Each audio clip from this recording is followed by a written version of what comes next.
Assalamualaikum warahmatullahi wabarakatuh. Selamat siang, Sobat Podcast, kembali di channel Gerobak Podcast. Kali ini tim Gerobak Podcast mendatangi kantor Kes Bangpol Jawa Barat. Mungkin nanti Sobat Podcast bertanya-tanya apa itu Kes Bangpol Jawa Barat. Langsung aja kita temui Bapak I Hidayat. Assalamualaikum, baik. Waalaikumsalam, Kang. Apa kabarnya, Kang? Alhamdulillah, namun sudah hadir di kantor Kesbang, Kang. Ya, terima kasih, Kang, sudah menerima kami untuk ngobrol santai. Ya. Kita pengen tahu apa sih tugas Kes Bangpol yang mungkin kalau di mata saya pribadi sebagai wartawan tahunya kan Kes Bangpol itu biasanya politik, Iya. kesejahteraan bangsa politik. Nah, mungkin masyarakat namanya Kes Bangpol. Betul. Sering kalau lewat di sini kan, ini kan sering jadi tempat macet kan. Betul. Nah, apa sih gitu kan fungsinya tuh gitu kan? Betul. Ya, nuhun ini Gerobak Podcast ya. Jadi saya di Kesbangpol ini ada tupoksi tugas pokok fungsi ya. Mungkin ada beberapa teman yang mengatakan Kesbangpol tukang izin penelitian. Ya, ada antaranya juga urusan politik, masalah ormas itu ya betul.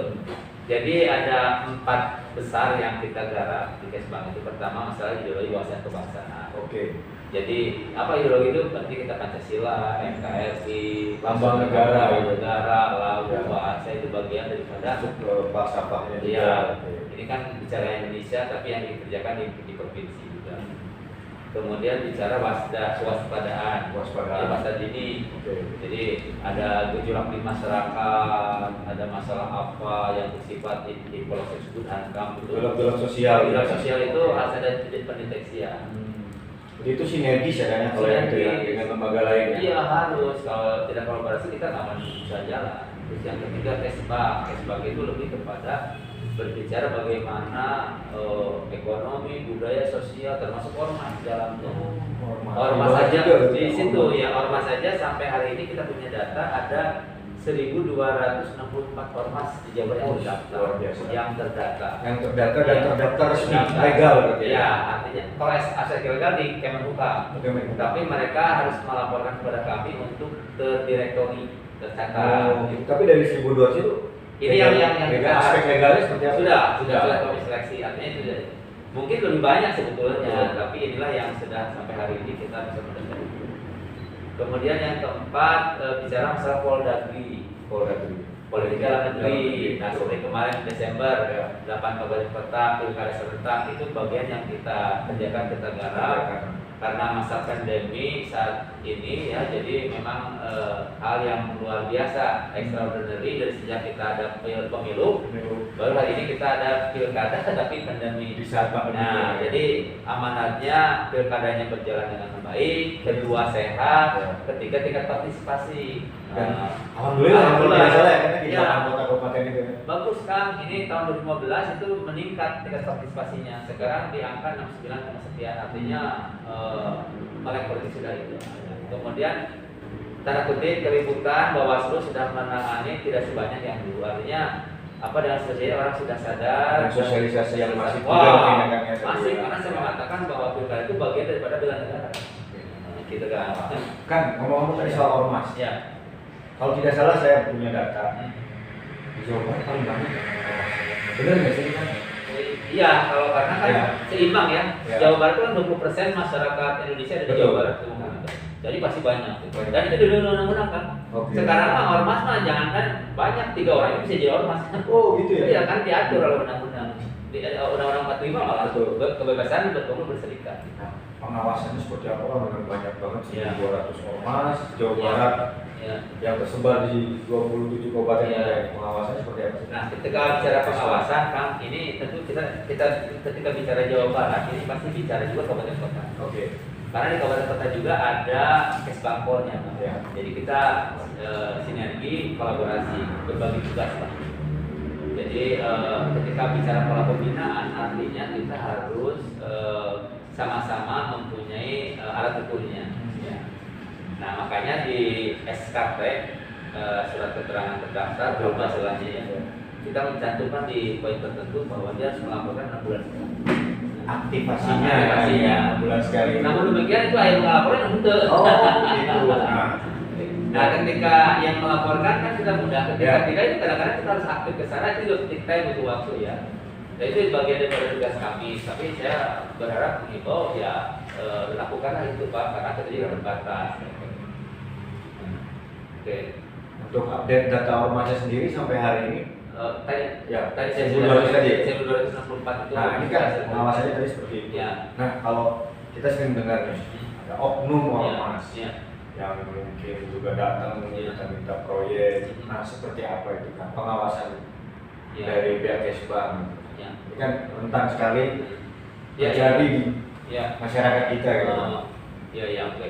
Jadi gini kan ketika mereka melaporkan itu ada 12 item dulu Pak, saya masih itu yang pertama dulu. Kita di lapangan, ini alamatnya di mana, kantornya seperti apa, sarananya. Verifikasi lah.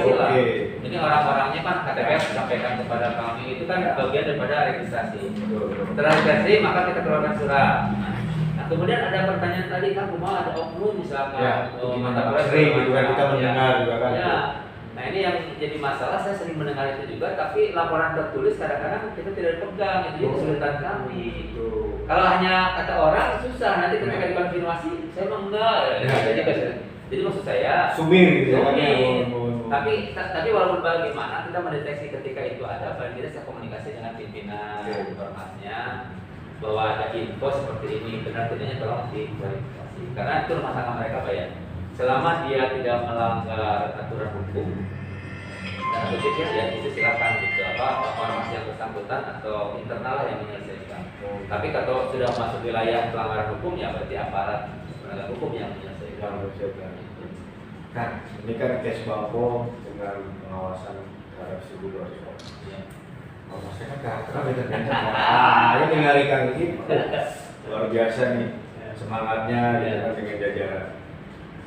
Antara kawan, kumaha trik dari Akang gitu, biar Jawa Barat kondusif, tidak ada gejolak. Ini benar Kang, ini seni menurut saya. Saya ingin pepatah Prabu Siliwangi kan, Prabu Siliwangi. Nu jauh orang deketkeun, geus deket orang layurkeun, geus layur orang panggeutkeun, geus bat orang Siliwangi. Ini filosofi sangat tinggi dan saya terapkan itu diterapkan itu ya. Ini Jawa Barat kok, Tata Sunda ya, yang anak asor, pemayaka, sema, silaturahmi kuat, itu aja yang kuatnya. Sili asu, asa, itu Siliwangi ya, pada Siliwangi itu artinya apa? Jadi perkuatan keluarga, silaturahmi man tadinya amak-amakan kacang luar biasa di sini. Kan lu kawan ge di kali tiga gitu langsung lima alif pelajaran luar biasa. Aduh, kepada seperti menarik obrolan dengan Kang Gini obrolan santai siang ini. Nah, tadi kan ada soal lambang negara. Kalau desa kemarin rame ya. Dari mulai GAU, Cianjur, terakhir yang plesetan lagu. Nah ini langkah Kesbang ada berarti di situ perannya. Ya. Seperti apa nih Kak rencana ke depan setelah ada fenomena-fenomena kejadian tadi? Ya, betul Kang. Jadi ini juga mungkin bagian yang harus kita kerjakan. Ya, kenapa harus dikerjakan? Karena bicara masalah yang tadi akan sampaikan lebih kepada imbas bagi dulu ya masa kebangsaan.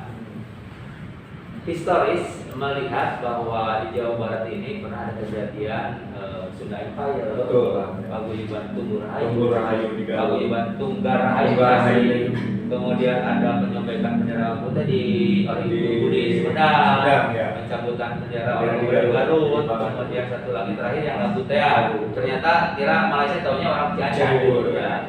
Nah itu kan berulang. Itu adalah kerjaan Kesbangpol Jawa Barat ini kan. Kan mengerjakan apa yang tidak kerjaan orang lain ya. Nah, ternyata setelah mereka disidik Pak oleh kepolisian, umumnya mereka tidak paham, tidak tahu bahwa lambang negara itu tidak boleh berubah, atau tidak begitu. Jadi dianggap ketidaktahuan mereka, walaupun sebenarnya mereka salah. Tapi sisi lain kami menganggap kalau begitu negara harus hadir ke mereka. Artinya dalam si provinsi benar-benar berdasar sama masyarakat bagaimana. Tapi kan masyarakat kita banyak Pak, desanya 6.000. Rasanya sulit juga dengan waktu, makanya kita cari solusinya adalah mengaktifkan medsos sehingga untuk memberikan edukasi informasi dan komunikasi dan sosialisasi. Makanya kita sekarang punya kanal YouTube namanya Bangkit Jabar. Jadi saya juga teman-teman yang kalau boleh follow ya Bangkit Jabar. Itu kontennya, isinya berkaitan dengan bagaimana kita menghormati, menghargai nilai-nilai yang terkandung dalam ideologi negara, Pancasila, NKRI, wawasan kebangsaan. Kenapa? Itu bagian terpenting. Siapa lagi menghormati negara kita kalau merdeka? Kan komika pembunuhan kan PPKN ya. Nah mungkin sekarang dirubah akan begini ya pakai gambar ini ya kan? Ya di antara itu kan kenapa saya bisa ngomong gini karena saya dulu guru kan ya. Oh gitu. Saya pernah ngajar PMP, PSBB Tata Negara 2 jam, 2 jam, 2 jam. Jadi genap jam sekarang. Akhirnya tidak ada PSBB dengan negara tidak ada. Hanya PKN. Nah inilah bagian daripada tugas kami pemerintah membuat ini untuk lebih kepada edukasi sosialisasi ideologi wawasan kebangsaan dalam pada NKRI Pancasila. Nah ini ternyata diminati oleh guru PKN sekolah Pak, ngebantu juga. Jadi atau anak-anak sekolah juga senang. Kenapa? Ada ini, ada program ini, konten-konten sejarah, konten undang-undangnya apa, tapi dikemas Pak. Dikemas, betul. Tidak mutlak tulisan saja, jadi ada ilustrasinya. Ada kemudian gambarannya. Terus kalau video hanya 1 menit selesai, tidak panjang-panjang. Dan ini bagian daripada bagaimana kita mengimplementasikan programnya AK Jabar. Jadi AK NKRI sama kan kita bicara Jawa Barat, bicara NKRI. Tadi sempat akan ngobrol sebelum kita soal buku Pancasila. Oh iya, itu menarik misalnya di perbatasan desa untuk mengingatkan keluarga, terutama mungkin anak-anak ya kan. Iya. Pancasila ada 5, lambang negara itu seperti ini, lambang daerahnya juga gitu. Ini kayaknya menarik nih kan? Iya Kang, kalau diterapkan gitu di Jawa Barat gitu kan. Betul Kang, ini sebetulnya idenya muncul ketika Tengurahan di Garut itu Pak. Karena tanda kutip ya, dia merubah Pancasila yang tadinya ke kanan jadi lurus, dikasih kendor, terus atapnya diganti sampai Legawa. Itu perubahan kan sebetulnya nggak boleh, ada undang-undangnya. Nah ide saya adalah kerjasama dengan Pak Kepala Dinas Desa, coba kalau memungkinkan dengan anggaran yang ada kita bikin tugu-tugu perbatasan di desa-desa. Tugunya perlu mahal-mahal kan, cukup yang sekitar 20 kali 40, tapi ada lambang Garuda, ada sila-silanya, gitu ya. Terus syaratnya batas desa Nawang. Itu saya pikir bagian daripada edukasi Pak. Jadi masyarakat siapa bisa lihat ini Pancasila, karena boleh jadi masyarakat yang punya Cianjur ya, Tanggung, Sinang Barang, Argamita, Narikol, Pucakau, Batu Kasur, Walai, itu bagian-bagian itu belum tentu mereka teredukasi Pak. Mungkin sekolah juga tidak karena bekerja membantu orang tua jadi peladang di segala. Tidak ada lah kepikiran ke arah sana. Nah makanya bagian-bagian itu diantaranya dengan tubuh, kemudian kita juga ingin memasifkan lagu Indonesia Raya dan menghormati semuanya. Kemudian dengan medsos, saya pikir sekarang hampir semua masyarakat, anak-anak muda dimanapun, ayat sinyal pasti buka medsos. Makanya medsos ini saya upayakan menjadi masif. Maka kita kemarin sempat bikin lomba video pendek tentang Pancasila. Sempat ya? Sempat, pas bersamaan bertepatan dengan Hari Bela Negara. Dan alhamdulillah dibantu sehingga ada piagam gubernur sama uang pembinaan. Alhamdulillah Pak. Jadi dan ternyata pembinaannya luar biasa. Ini akan berlanjut di 2020. Dan tiap tahun akan jadikan agenda kita.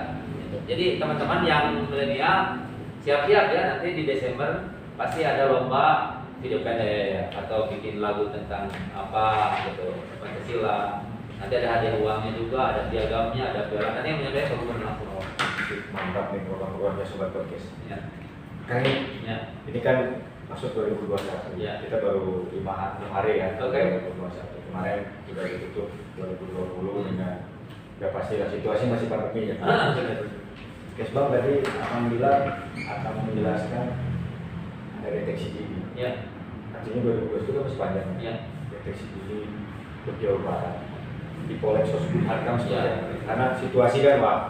Aya nu kamari rame gitu kan, itu teh terus kayak kapayun ini rame deui gitu kan, deteksi soal misalkan radikalisme kan. Sedang kumaha dan analisanya seperti apa? 2021. Ini yang pertama harus kita sadari bahwa ini dinamisasi karena kita makhluk sosial ya, pasti akan terjadi dinamisasi. Nah kita harus punya ilmu deteksi dini namanya. Nah ketika bicara deteksi dini, kamu juga tidak bisa bekerja sendiri Pak. Makanya di Jawa Barat ada Kominda. Kominda. Kominda itu lebih kepada bersama dengan aparat juga, Ya. jadi kolaborasi. Tapi di samping itu juga kami punya forum-forum mandatori Pak. Oke. Itu bisa mendeteksi apa saja. FKUB, Ya. forum program beragama, FKDM, FPK, FKPT. Itu bagian-bagian yang disiapkan oleh pemerintah pusat di kabupaten provinsi membantu kami. Karena kan kepentingan juga mereka. FKUB kan banyak masalah Jadi agama. masing-masing Siapa sektornya nggak ada. nggak ya? ada, sehingga kita mengkoordinasikan. Oke. Nah ini untuk yang kemarin rame, tapi terus kondusif ya? Ya, sudah. Di Jawa Barat. Ya. Di Jawa Barat Bapak. Oh sudah kondusif. Sudah kondusif. Insya Allah. Terus saya gejolak gitu. Insya Allah tidak ada ya di gejolak kecil maya selama itu bisa dilokalisir, bisa diselesaikan dengan kita kan negara hukum ya. Oke. Ketika bisa diselesaikan hukum ya.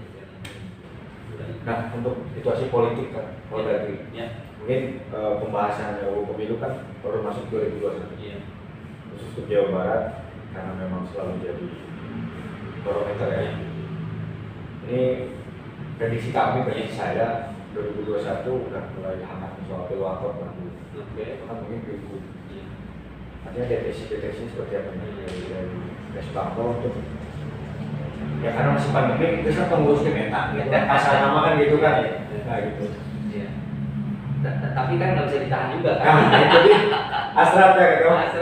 Asrat Asrat politik. Nah makanya yang kami lakukan kan ini juga dari Kesbang Jabar kita melakukan silaturahmi kepada partai-partai yang ada di Jawa. Di Jawa Barat ada 10, kita datangi jam 6, tinggal 4 lagi ya tentang waktu untuk bagaimana kita silaturahmi kan kekuatan. Jadi saya datang ke partai ini dan ternyata dengan silaturahmi itu cair kan. Dan itu bagian daripada komunikasi yang mungkin terputus akhirnya bisa cair gitu. Dan kita nitip kepada mereka juga kan, mari kita jaga Jawa Barat lah bersama-sama gitu. Tapi sejujurnya mereka juga perlu itu.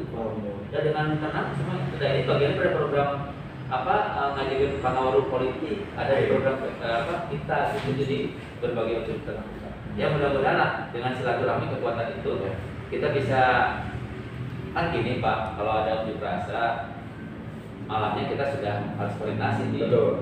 Tiba-tiba akan 4.000, nah dengan ngobrol malam-malam itu dan akhirnya tidak 4.000 ini kan pandemi itu mungkin orang berdiri kena covid segala macam reaktif kan jadi kafe akhirnya mengerti, saling mengerti. Tapi kita tidak membatasi bahwa Anda punya hak untuk menyampaikan aspirasi, demo silakan sesuai aturan. Tapi silakan itu hak Anda. Tapi tolong bantu. Kenapa? Ini kan pandemi kan. Akhirnya sadar di antara mereka itu mungkin anak kuat pas balik ke imam misalkan ya di rumah ada orang tua ada anak itu harus pikirkan maksudnya lebih meminimalisir resiko di tengah pandemi ini. Di tengah pandemi itu. Gitu. Berarti ini dari pernyataan kami tadi boleh jadi silaturahmi politik ke DPRD atau partai-partai untuk juga memberi masukan ke solusi itu. Ya, karena ini memang Pak Gubernur kan orangnya sangat familiar ya.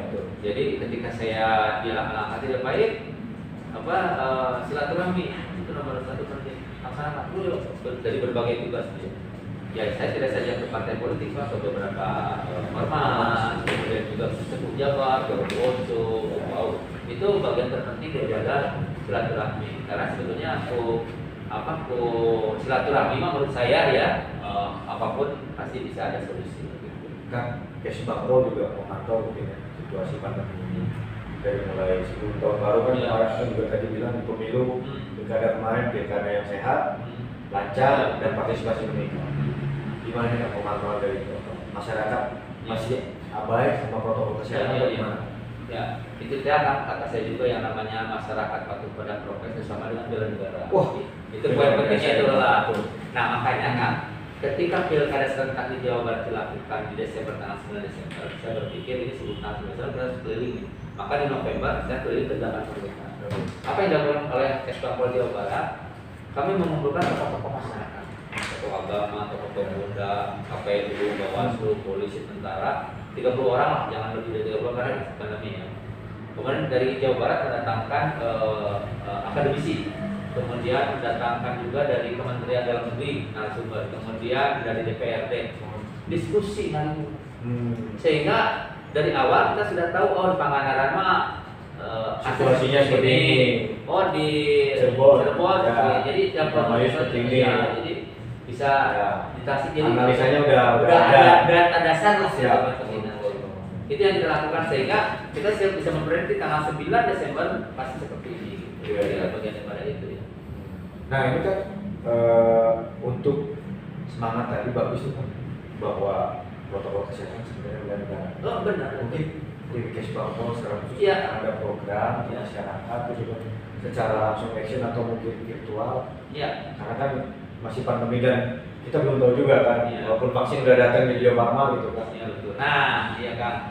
Ada dua nih kalau gitu nanti setelah itu vaksin. Yang pertama kan bicara masalah untuk menjaga kondisivitas kita harus berlaras kepada kearifan lokal. Orang Budaya masing-masing. Oke. Terus itu yang bicara masalah protokol kesehatan itu bagian daripada bela negara. Itu saya selalu sampaikan pada webinar, Zoom meeting segala macam banyak yang undangan.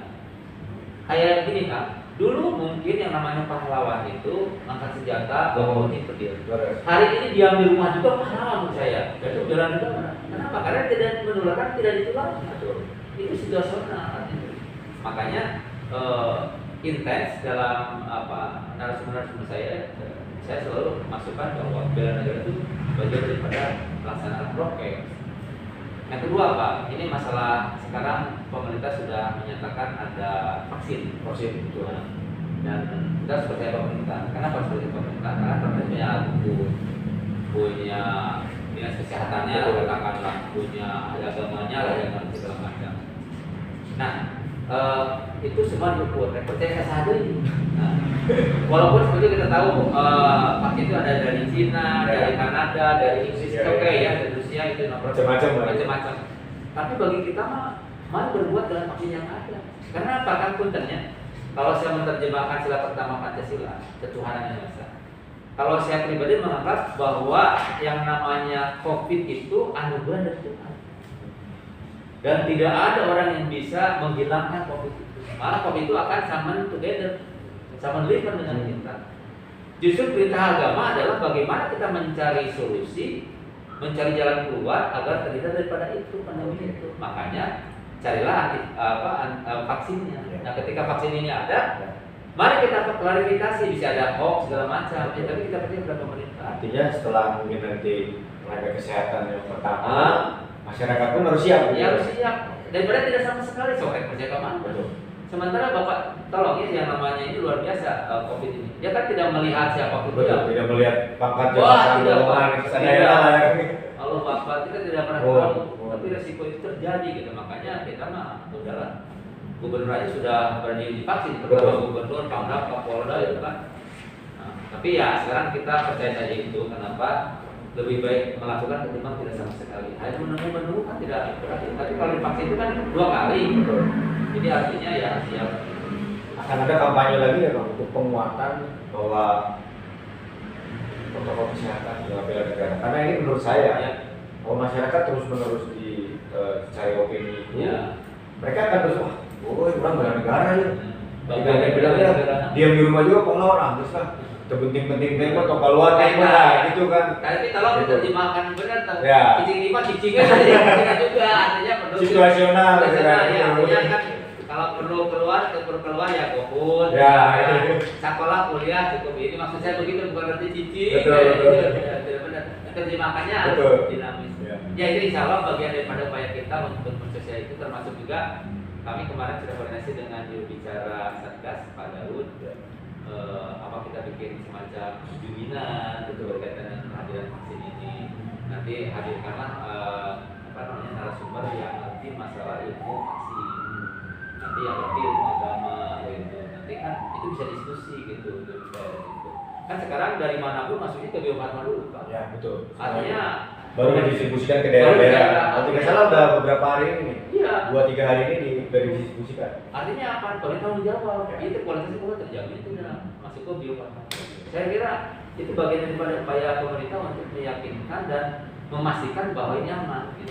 Nggak mungkin lah pemerintah. Luar biasa nih Kang Im untuk tugas Kes Bangpol ini.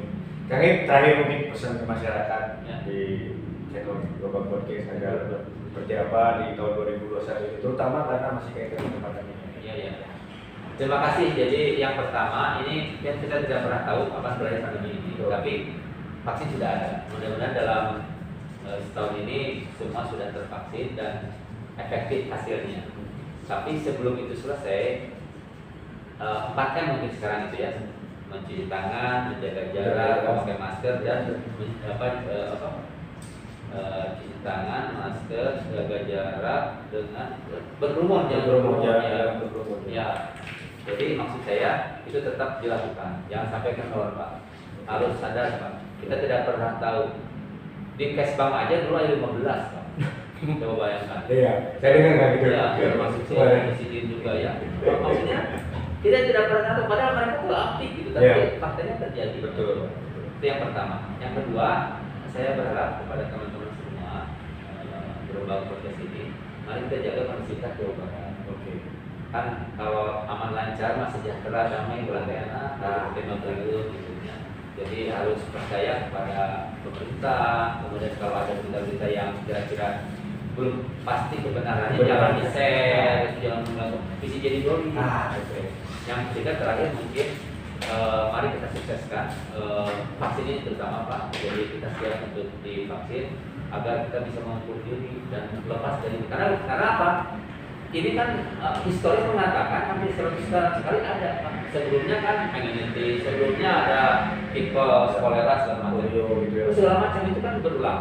Artinya apa terjadi? Nah, nanti mungkin akan mau naik haji nih. Dulu mah disuntik meningitis dengan flu, kayak tambahan corona hiji. Tapi kan corona itu kan sama together, akan hidup bersama. Betul. Tapi nanti kemudian setelah ada vaksin mah kos sakit kepala yang menjadi obatnya di warung bisa. Ya.